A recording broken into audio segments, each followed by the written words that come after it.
Kumusta mga kanoisy? Welcome back sa ating YouTube channel, Filipino Noisy. So ngayong araw, another update naman tayo about politika ng ating bansa. No? So ang video to ay mula na naman kay Opinion Mo TV.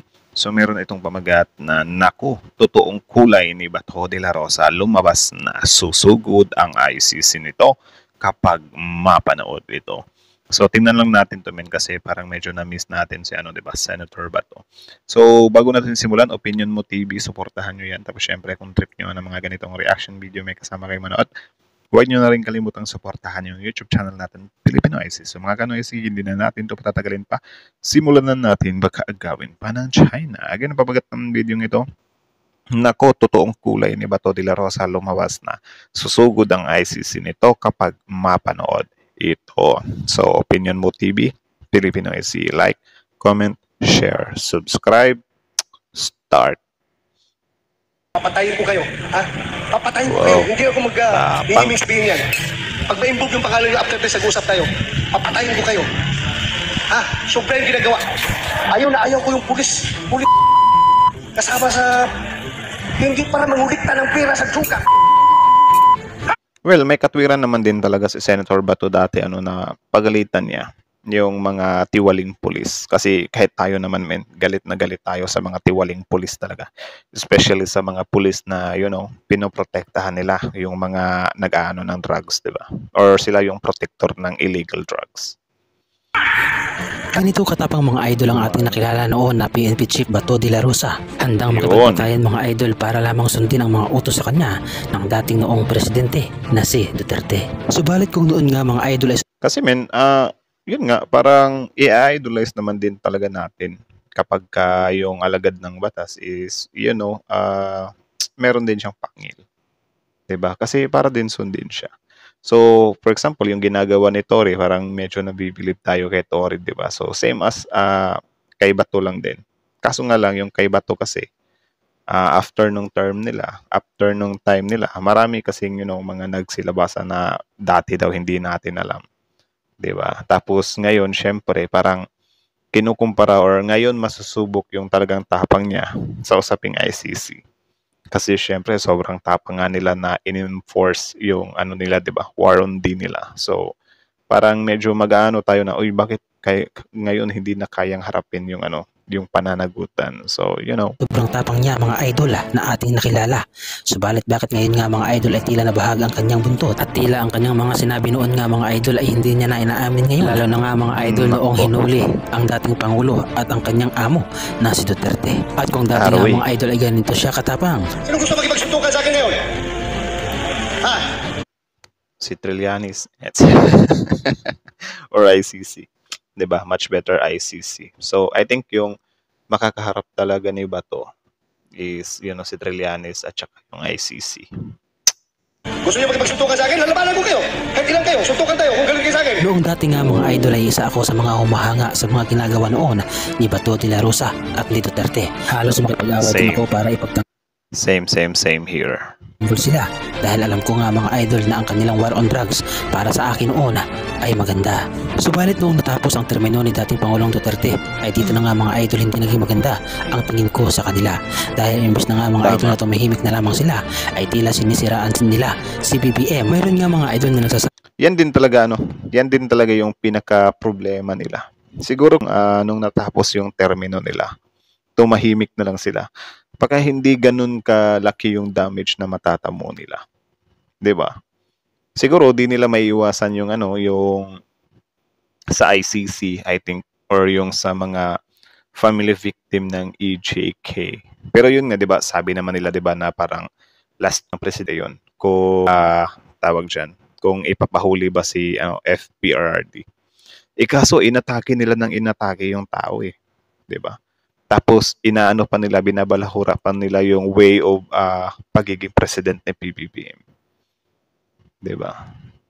Siguro kung walang ganun, walang masamang tinapay yung mga Duterte sa mga Marcoses. Baka up until now, wala sa ICC FPRD. 'Di ba? Diyos ko, day. Sabi na isang netizen na kung saan nga mga idol ay sinasabi niya na tapos na di umano ang termino ni Duterte, kaya sana ay tumahimik na lamang siya at hindi na naninira pa sa kasalukuyang presidente, dahil ayon nga mga idol sa kanya ay paano uunlad ang bansa kung mayroong humaharang, kung mayroong sumisira. Narito nga mga idol, pakinggan muna natin ang kanyang salaysay at tayo nga mga idol ay makinig at unawain natin ang kanyang opinyon. Actually men, okay lang naman din talaga na batikusin yung pinaggagawa ni PBBM kapag sobrang mali na talaga. Hindi yun yung tipong wala lang, hahanapan nyo lang talaga ng todo ng butas. Like pati yung sa Bay Kamata yun or sa GAA, 'di ba, na parang inaano lang nila, or yung sa budget ba, 'di ba? Na parang hindi pa nga naano yung budget, parang inaano nyo na agad na kukurapin or kukurapin. Diba, alam niyo yung mga ganyang tipo na parang ma-issue lang talaga. Duterte no araw sa droga. Ang problema ko lang, sa opinion ko ayaw niyang naging presidente na siya. Kung tumigil na sila sa kakatake kay Bongbong Marcos, bakit sana wala na tayo? Wala na siyang problema. Tama naman. Yun lang naman eh. Ay, ibig niya sabihin, sir, nung natapos na yung pagka-presidente niya, dapat tumigil na siya ng pag-atake kay BBM. Pero yun nga, sabi ko nga sa inyo, di ba, na pwede din naman siyang, kasi si Trillanes, pwede din namang ipagpatuloy ni Trillanes yung, yung plano niya para sa mga Dutertes, di ba? Pero I think, hindi siya ganun kalala. If ever lang hindi nila inaway si PBBM. Pabayaan mo na si BBM kasi kanyang panahon na eh. Okay. Di ba? Para wala na. Kung tuloy-tuloy mo siyang atakihin, nakahamper yung pag-asenso ng bansa natin, nahaharang yung progreso ng bansa natin eh. Bakit kung siya ba presidente, may humarang ba sa kanya? Wala naman ah. Kaya para kung silang yan nakulangan sa kapangyarihan, ganun. Yan, tatanungin mo sa akin kung tama ba. May tama siyang ginawa para sa akin, pero mali yung tapos na ang termino niya, guguluhin pa rin niya ang pamamalakad ni President Marcos. Yan lang po. Sa ulitin po, naawa ko sa kanya kasi malaki din naman ang tinulong niya. Kaya lang, bigyan mo naman ang bagong presidente ng pagkakataon. Kung sana nga mga idol, bigyan mo ang presidente ng pagkakataon. Tama naman yun. Pero yun nga, parang medyo talaga sila. Medyo nakulangan sila sa kapangyarihan. May pasabi-sabi pa yung kabila na wala. Ang gusto nyo kasi, I think si Roque yung nagsabi nun. Sabi ni Roque, or correct me if I'm wrong, si Roque yun. Basta nasa kampo nila yung nagsasalita na parang, palibhasa kasi, ang gusto nyong mag Marcos II. So parang ang sinasabi nila, after this term of Marcoses, gusto daw ng administrasyong Marcos na naman ang susunod or kaalyado nila. Pero kung tutuusin sila nga yung hindi makabitaw-bitaw sa pwesto eh. Kasi wala na sila sa pwesto, pero ang gusto pa rin nila, sila yung nasa pwesto, sila yung masusunod. 'Di ba? ang lahat ng tao ay ganito ang pag-iisip, ay di sana nga mga idol ang pag-unlad ng ating bansa ay hindi naalantala at hindi nga mga idol nagkakaroon ng problema, dahil nga mga idol sa mga batiko, sa mga hindi magandang sinasabi ay nagkakaroon ng problema mga idol ang ating presidente, at maging ang ating vice presidente nga mga idol ay hindi tumutulong sa pag-unlad, bagkus nga mga idol ay sinisiraan at patuloy na binabagsak ang ating kasalukuyan. Actually, yung vice president naman talaga natin, wala naman talaga siyang problema nung una. 'Di ba? Kasi hindi naman talaga siya nakikialam, 'di ba, sa bangayan ni FPRRD at ni PBBM. Ewan ko kung sa kampo nila FPRRD kung may nagsusulsul ba sa kanila, 'di ba, yung partido nila, I don't know. 'Di ba, di natin alam. Pero kung nanahimik na lang sana, 'di ba? Pero siguro dahil yun nga, election na, kailangan makipagbardagulan ulit. Kailangan sumabak ulit.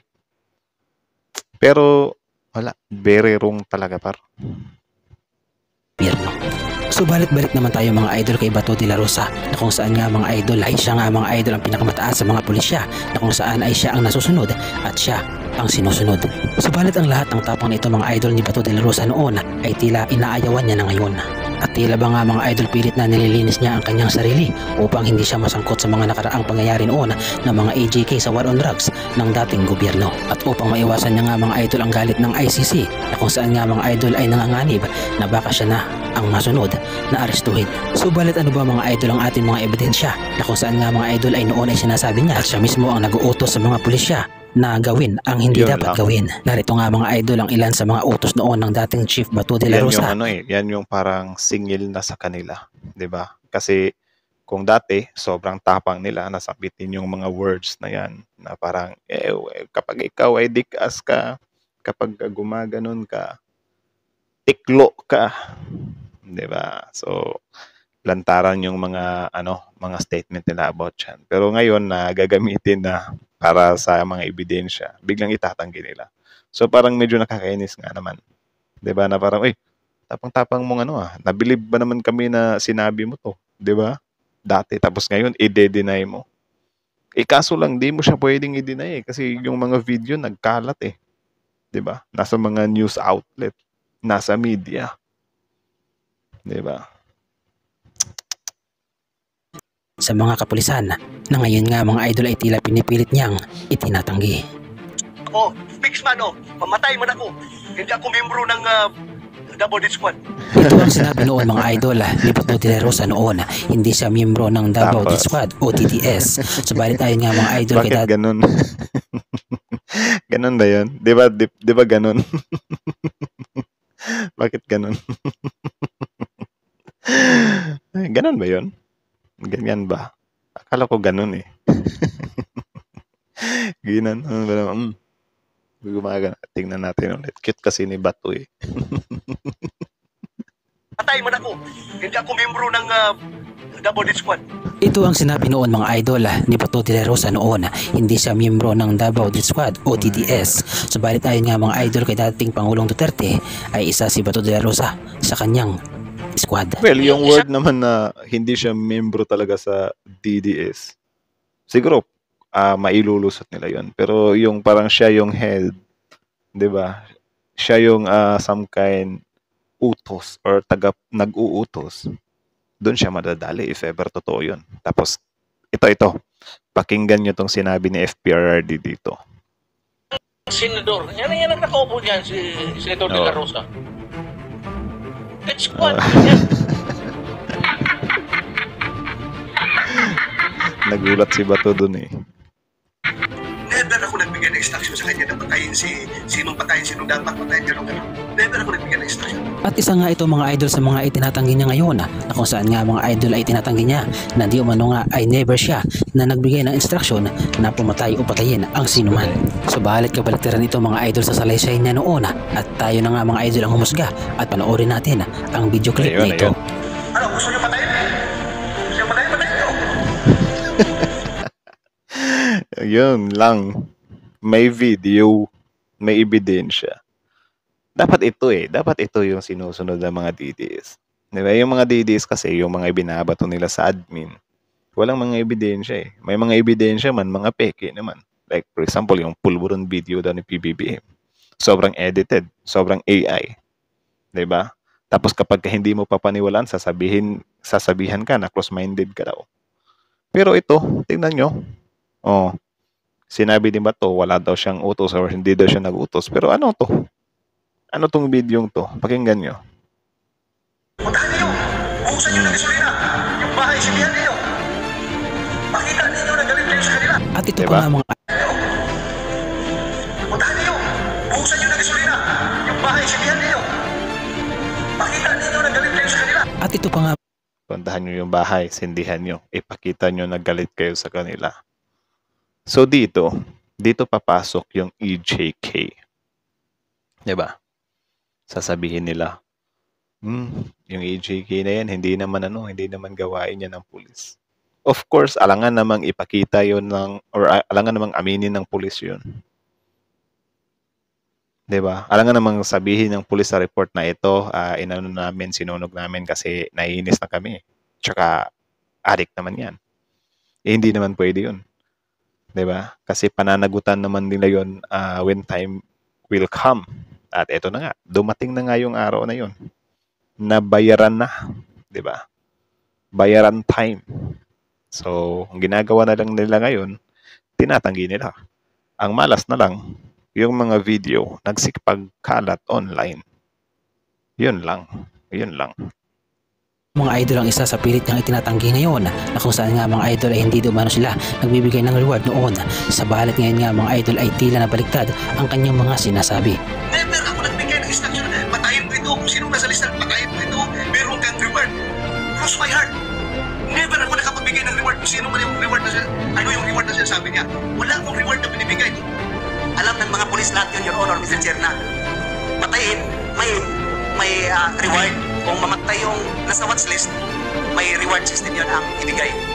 Your Honor, Actually, kahit na hindi naman talaga natin kiniklaim 100% na totoo talaga yung reward money na yan. Pero kung iisipin mo min ba na yung pulis uutusan mo na pagchuchugiin lang. Kasi yung ibang mga pulis dyan is din yan parang din yan medyo may mga konsensya din yan.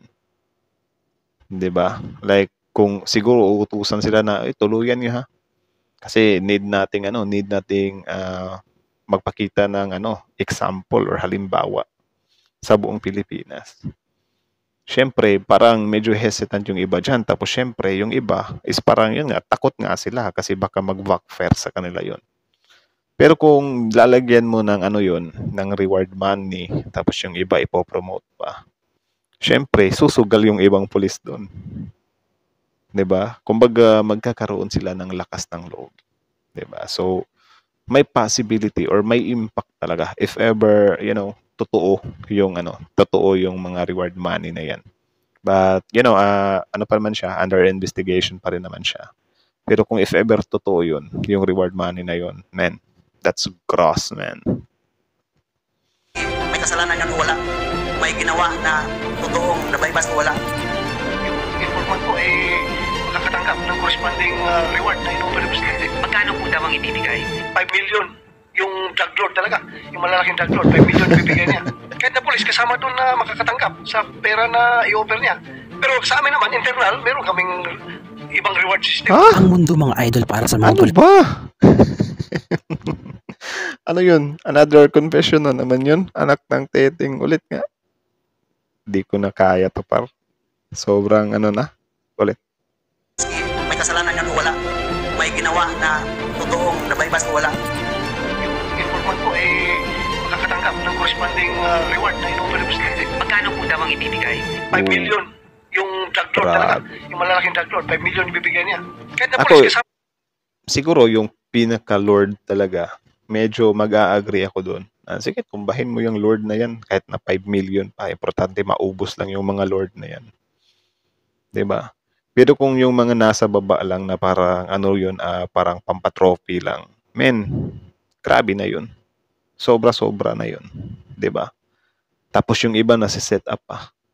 'Di ba? Kaya nung nila Kian de los Santos na parang nakiusap pa. Tsaka dito din pumapasok din dito yung yung mga sumusuko na sana pero tinutuluyan pa rin. Men, so sad yun.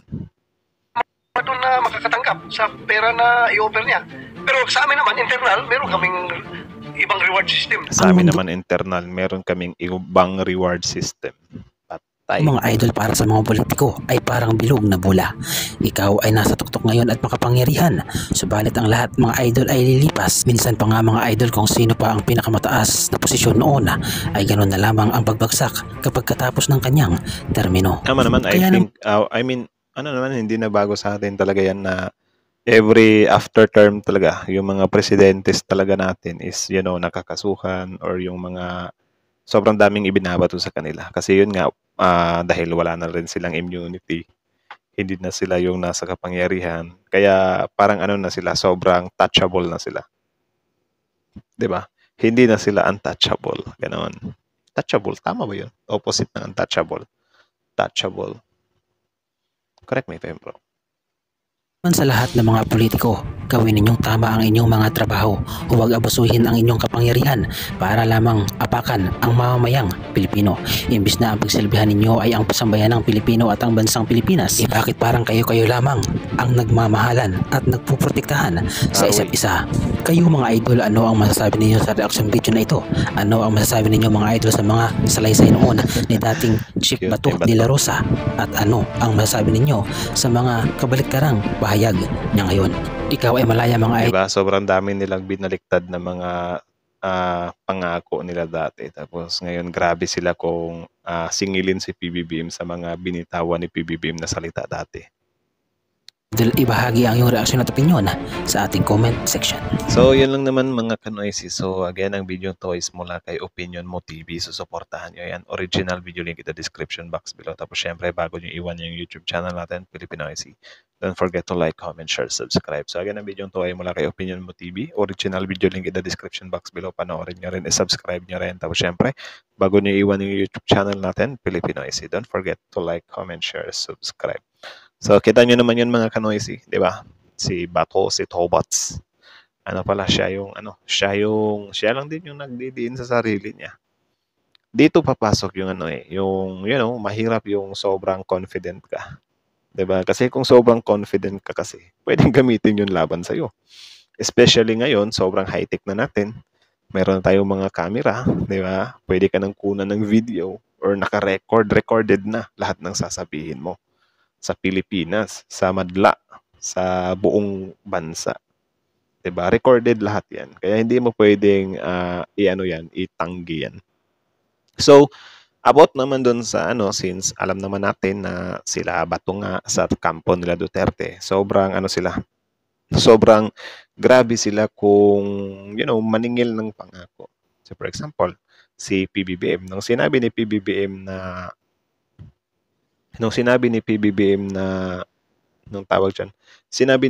na hindi niya daw papapasukin dito yung ICC, 'di ba? Kasi wala daw jurisdiction.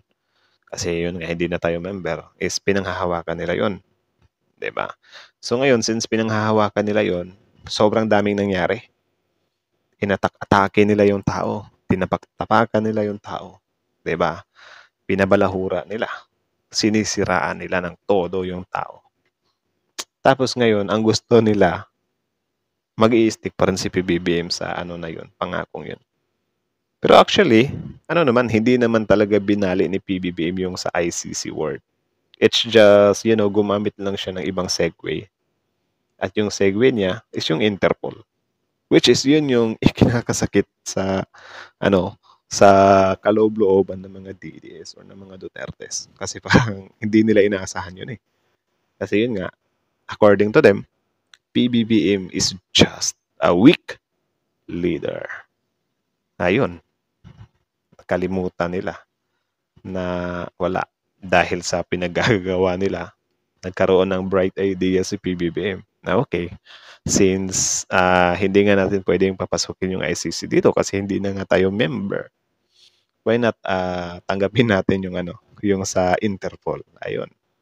Na-pull out nila si FPRRD. So, dito naman, ang malaking pagkakaiba naman, kasi yun nga, parang ang weird, di ba, na parang yung sa kampo ng mga DDS, sobrang grabe sila kung makapaningil ng mga pangako or mga dati nilang mga pinagsasabi na parang binabali nila or binabago nila. Ito naman sila FPRRD, sila Bato, sila naman yung nagbabago ng mga statement nila. Kung saan dati, sobrang tapang nila, pahamon-hamon pa sila, sige, bring ito na ICC. Tapos ngayon, na nandito na yung ICC, biglang mangilag-ngilag na. So parang medyo naaning tayo doon. Ang pinagkaiba lang, yung kay PBBM kasi, yung pangako niya, may possibility na hindi niya na yun panghawakan. Kasi, inatak-atake nyo nga yung tao, di ba? Alangan namang kampihan pa kayo. Diba? Ngayon naman, ang kay Bato kasi, kung ano yung mga pinagsasabi niya dati, wala na yun.